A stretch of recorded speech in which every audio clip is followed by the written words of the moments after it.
Bana, ni Jumamosi nyingine safi nikiwa nimeketi na Dula Heavyweight. Kubwa sasa tunafahamu hili wiki bana ni wiki la wanasimba kwa sababu ndo washiriki pekee kwenye michuano ya shirikisho barani Afrika, achilia mbali mchezo wao wa kwanza ambao wameucheza robo finali kule nchini Misri, lakini hapa nyumbani hamasa zinaendelea. Na siku ya jana bwana Ijumaa, Ahmed Ally alizungumza kwenye uzinduzi wa hamasa kwamba mgeni rasmi atakuwa ni rais wa shirikisho la mpira wa miguu Tanzania Wallace Karia, lakini mkuu wa mkoa wa Tabora Paul Makonda.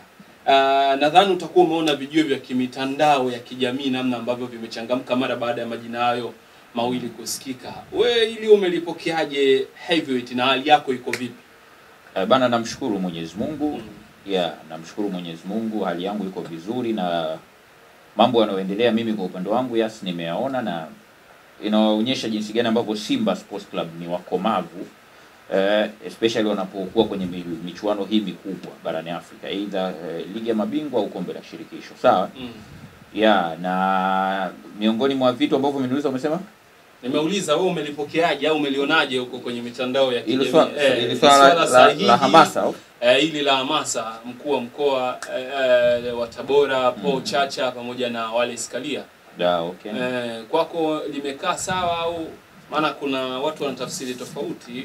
Inawezekana ikawa ni fimbo ambayo imetumika kuwachapia Young Africans kwa sababu wote wawili wanaonekana kama wanawagagazisha watu wa Young Africans, hususan mashabiki ndio eneo kubwa zaidi. Unajua Simba Sports Club walichokifanya kwa mkuu wa mkoa wa Tabora Paul Chacha ni kitu ambacho Simba kwa ujumla watu walipaswa wawapongeze, kwa sababu mkuu wa mkoa amepitia kwenye kipindi kigumu. Sawa? Na kwa sababu amepitia kwenye kipindi kigumu, alipata shambulizi kutoka kwa msemaji wa Yanga Ally Kamwe. Umeelewa? Manake watu wana kawaida wanachukulia poa sana baadhi ya mambo. Alichokifanya Ally Kamwe kitaalamu kinaitwa ad hominem. Ad hominem manake ni ku-attack the person ambaye anatoa ile argument rather than dealing with the argument itself. Unamshambulia mtu alotoa hoja pasipo kuishambulia hoja au kujibu zile hoja ambazo mtu amezitoa. Manake wewe unaweza ukanipa mimi hoja then mimi nikaanza kukushambulia wewe personally. Hiyo ndio inaitwa ad hominem. Na ina of course kitaalamu ina madhara mengi ambayo yanaweza ikamfanya mtu, lakini sio tu kufanya ad hominem, lakini alikamwe pia alifanya deformation. Umeelewa? Alideform, alimchafua kwa sababu deformation pia inalai kama ambavyo itatokea mtu imetokea mtu labda umeongea kauli au umenukuu kitu ambacho hajakisema, ukapindisha au ukazungumza uongo, manake umeshamdeform, umemchafua. Alisema kwamba yeye alipofika pale Tabora Alikamwe alipokelewa kwa shangwe kubwa na mashabiki maelfu ya mashabiki wa Yanga. Kwa hiyo yule mkuu wa mkoa alikuwa anamuonea wivu, lakini kwenye nukuu ambazo mkuu wa mkoa alitoa hakusema kwamba Alikamwe alipokelewa kwa shangwe kubwa anashangaa. Hapana, alisema hivi, aliona wapinzani wa Yanga wamepokelewa na hajajua wamepokelewa na nani, kwa sababu na alizungumza katika namna ambayo yeye aliamini Tabora United inatakiwa kusapotiwa na wanatabora. Kwa hiyo ni kama alishangazwa kuona wanatabora wameenda kuipokea timu ambayo ni rival.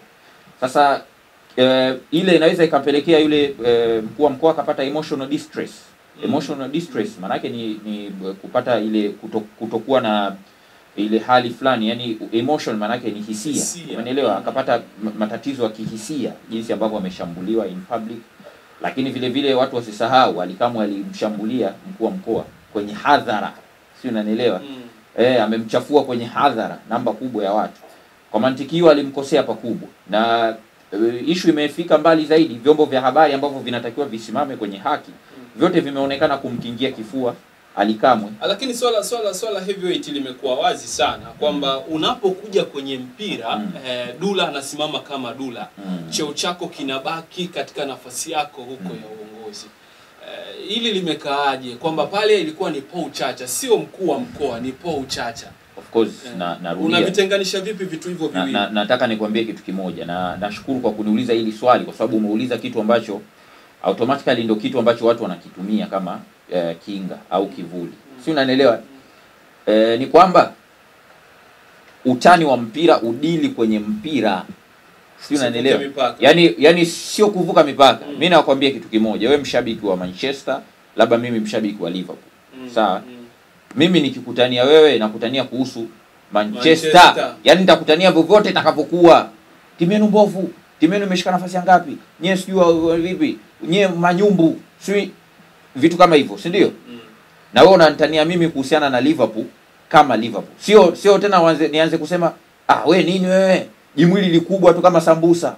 Sio sasa hiyo sio na nashangaa. Unajua mimi naamini kabisa mtu mpaka anapata kazi kwenye chombo kikubwa cha habari automatically amepitia stage nyingi za kujifunza kuhusiana na language, matumizi ya lugha, lakini vile anapata nafasi ya kujifunza jinsi ya kutofautisha kati ya personal attack, deformation pamoja na ad hominem na vitu kama hivyo ambavyo nimetoka kuvielezea.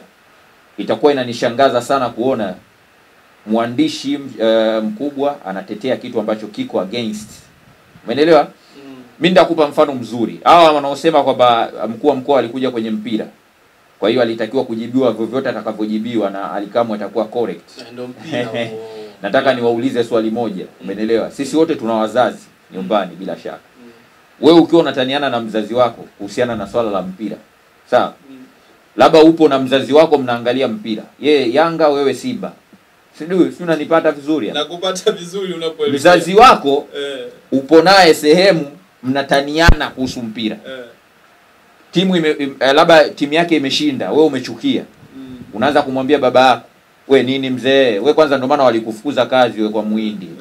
Wewe unaonekana mambo yako haya uyanga yanga. Wewe unaonekana una wivu na mimi nina kazi, mimi nimefanikiwa zaidi kuliko wewe. Unamwambia baba. Hapo mpo kwenye mpira lakini. Nini bana wewe nini wewe? Ndio maana timu lako bovu. Ndio maana wewe ufanikiwi kwenye kazi zako. Ndio maana mama alikuacha wewe.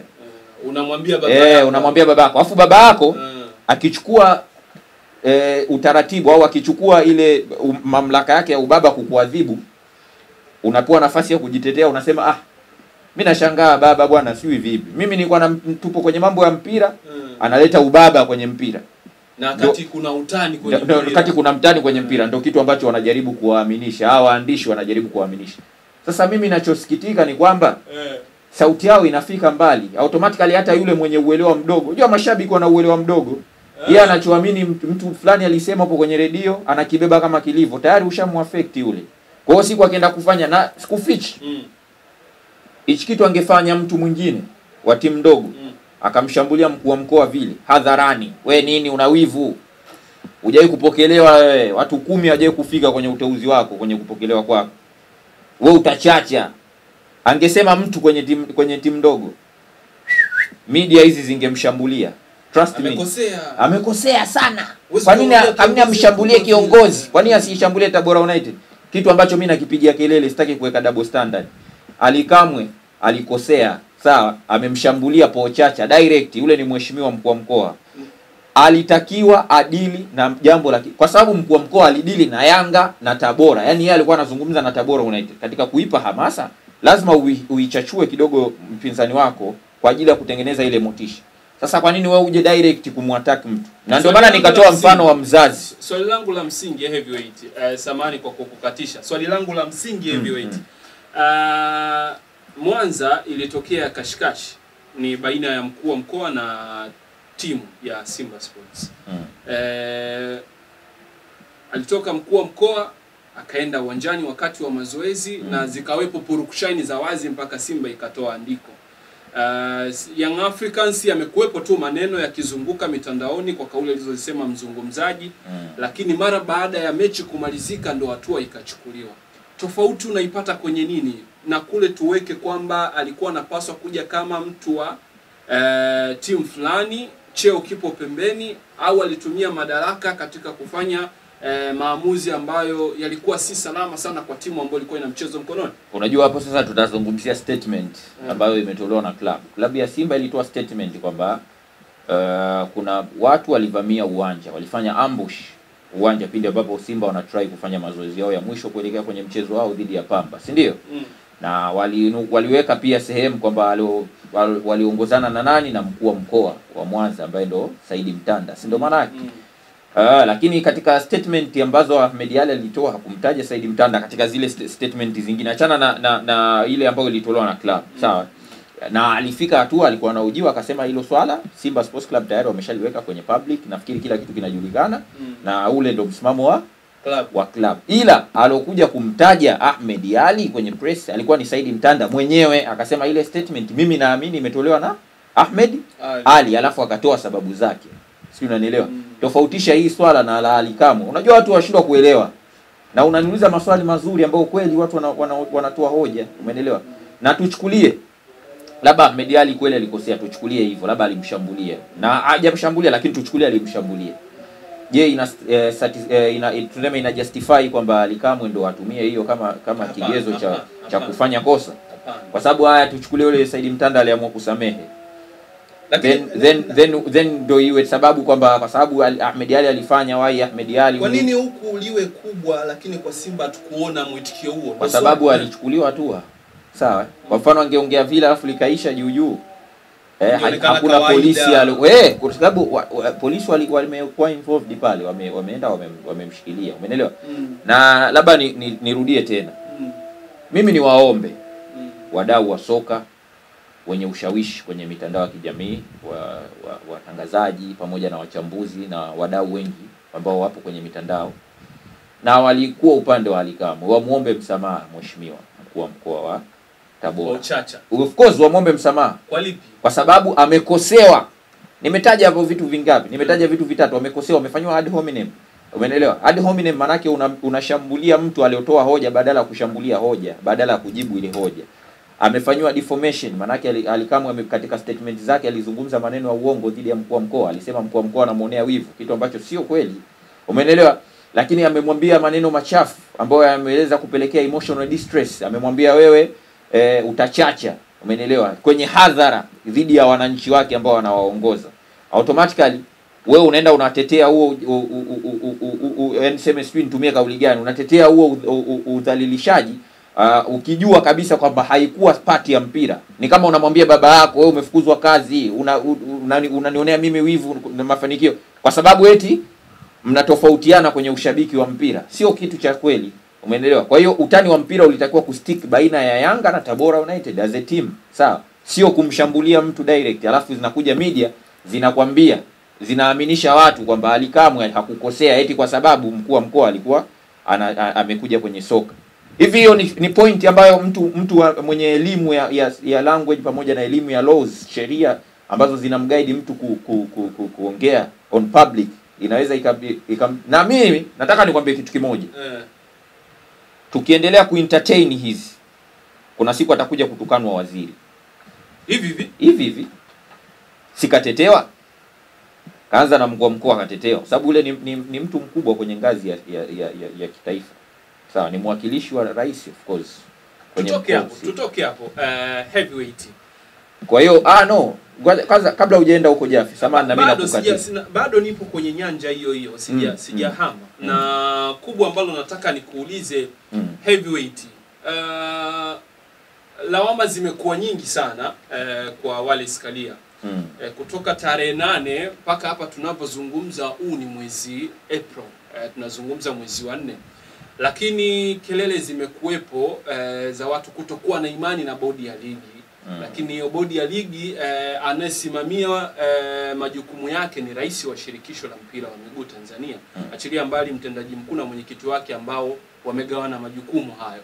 Swali ni kwamba Simba wametumia hii fursa ni kama kuwakela Young Africans kwa kusema kwamba mgeni rasmi wa shughuli atakuwa ni Wallace Karia pamoja na Paul Chacha naye pia. Umezungumza mengi kuhusiana naye. Unajua, ngoja nikwambie kitu kimoja. Simba hawajafanya hivi kuwakera Yanga wala nini. Ila tu Yanga wamejitengenezea tabia ya kujiona kwamba kila kitu wanachokifanya wapinzani basi kinalenga labda kuwatania na vitu kama hivyo. Nimetoka kukwambia jambo moja. Sawa? Mkuu wa mkoa alifanywa madhila makubwa na msemaji wa Yanga. Automatically Simba wakaamua kusimama naye kumwepushia changamoto za kihisia, emotional distress.